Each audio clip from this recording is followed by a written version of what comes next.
Most vegetables escaped my justice sword, until now. Well, my victorious elephant made jokes silently underneath Norway. Mary vomited everywhere, making Jim sense unflattering nausea. There's lots of ways to remember the 8 planets in our solar system. But it's also easy to spot them in the sky for yourselves, and today we're going to show you how. The word planet originates from the ancient Greek meaning wanderer, because the planets never stay still. Over the course of months, they wander across our night skies against a backdrop of static, twinkling stars. So you could observe every single point of light in the sky night after night, looking for the ones that move over time, but you'd need the patience of an ancient Greek astronomer. So what if you want to know where the planets are going to be tonight? You can visit your local planetarium to get some amazing stargazing tips. But another great resource is right in your pocket. There are lots of free stargazing apps available to download, such as Sky Map, Planets, and Sky View, which use augmented reality to map out constellations, satellites, and planets. Just point your phone at the sky and you'll be able to tell whether that orange dot is Mars or Jupiter. Pretty soon, you'll be able to pick out the planets amongst the familiar patterns of the constellations, which is a pretty good party trick to show your friends. Trust me, I'm the life and soul, only on a clear night, mind.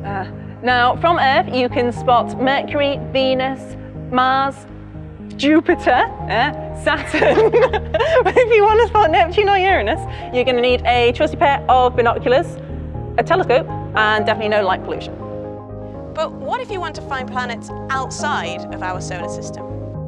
There are 2 main methods. The first one is called radial velocity, and this works on the principle that just as stars gravitationally attract planets, so do some planets have force of attraction on their stars. And so as a high-mass planet is orbiting a star, it is pulling that star toward it. Just a little bit, but using sensitive detectors and powerful telescopes on Earth, we can detect that pulling by observing a star wobbling left and right just a little bit. We can also detect exoplanets using something called the transit method, and this is very similar to what we're seeing today with Mercury. So this is a photo that was actually taken a few hours ago by a solar observatory, and this tiny disk here is the planet Mercury, and it's passing across, it's transiting the face of the sun. And as seen from Earth, we can see that as a tiny black disk. But when this happens around other stars, our telescopes aren't good enough to be able to get pictures like this. But using sensitive detectors, what we can do is detect the dipping in brightness of the star because the planet is blocking some of the light. And by doing that, we can make some determinations about the properties of the planet. We can work out roughly how big it is and roughly how far it's orbiting from its star.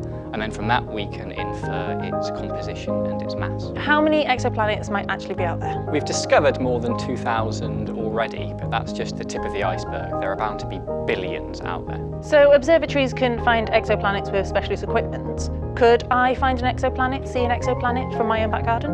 Unfortunately, not yet. The technology hasn't come down to the consumer level, maybe in a few decades. But if you do want to help out exoplanet hunters, then you can go onto a website called planethunters.org, and on there you'll find loads of data that's been gathered about the transit method around other stars. And there's so much information now that professional astronomers need help to make sense of it and to look through it all. And you can go onto that website and you can take part in a short tutorial that'll tell you everything you need to know. You can analyse real data, maybe you can discover an exoplanet. If you enjoyed this video, hit like, share it around, and click on my transiting planet to subscribe. Check out our beginner's guide to astrophotography, and if you take any pictures of the night sky, be sure to share them with us on Facebook or Twitter. Thanks for watching. But what if you wanted to find planets outside of our solar system? I didn't hear it again.